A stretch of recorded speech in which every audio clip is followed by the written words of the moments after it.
Este jueves tiene de algún modo una palabra que nos lleva a situarnos en el mismo Jueves Santo, porque la escena que hoy nos presenta el Evangelio de San Juan ocurre precisamente allí, en la cena de Jesús con sus discípulos. Y ese cuando nosotros pensamos en este gesto que es tan cotidiano para nosotros como es compartir la mesa, compartir el pan, pues pareciera que no prestamos suficiente atención a lo que significa un gesto como este. Yo les pregunto, ¿ustedes invitarían a cualquier persona a sentarse a la mesa de su casa? Seguramente no.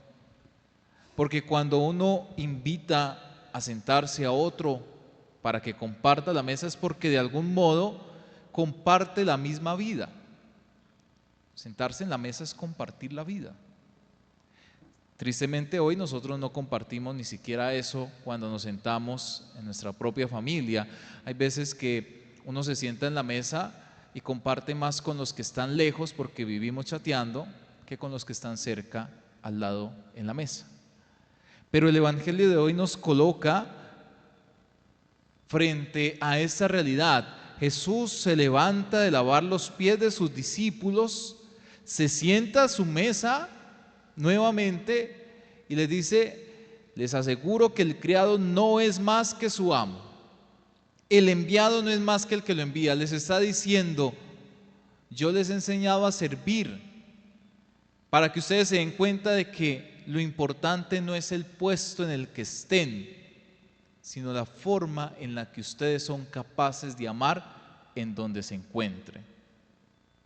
Y eso nos debe decir mucho a nosotros, porque vivimos en una sociedad que nos está acostumbrando a que el que es importante es el que tiene poder, que el que vale es el que tiene un puesto, que el que tiene privilegios es aquel que de algún modo logra ser el primero.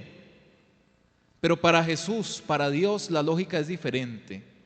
La lógica no es del que más poder acumula, la lógica no es la de aquel que tiene más títulos, la lógica no es el de aquel que tiene más renombre, sino aquel que se hace el último para servir. Y por eso debe interpelarnos a cada uno de nosotros para que imitemos aquello que nuestro Maestro nos ha enseñado, sabiendo que la lucha de nuestra vida no es por ocupar un puesto, no es por sentarme adelante entonces, no es porque el Señor me vaya entonces a mí a dar un puesto de privilegio en el reino.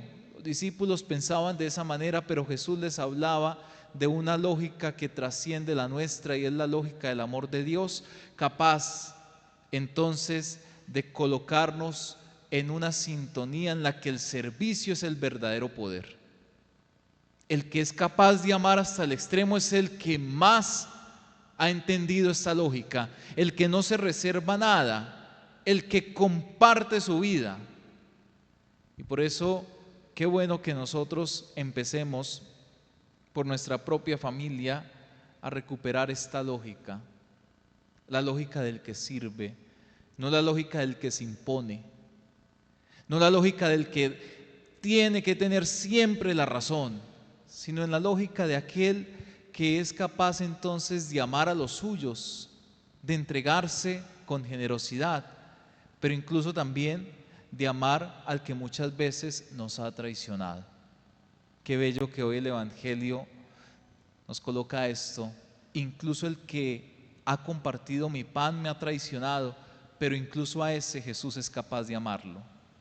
Nosotros somos capaces de ir más allá en lo que nos pide el Señor y también compartir nuestra vida incluso con aquel que muchas veces nos ha traicionado, nos ha hecho daño.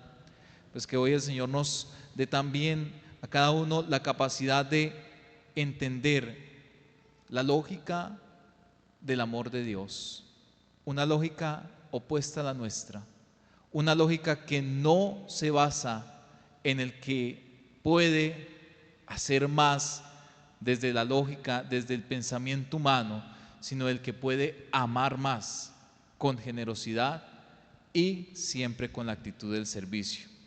Por eso que hoy el Señor a cada uno de nosotros nos haga también sus verdaderos discípulos, capaces de amar y servir en todo. Amén.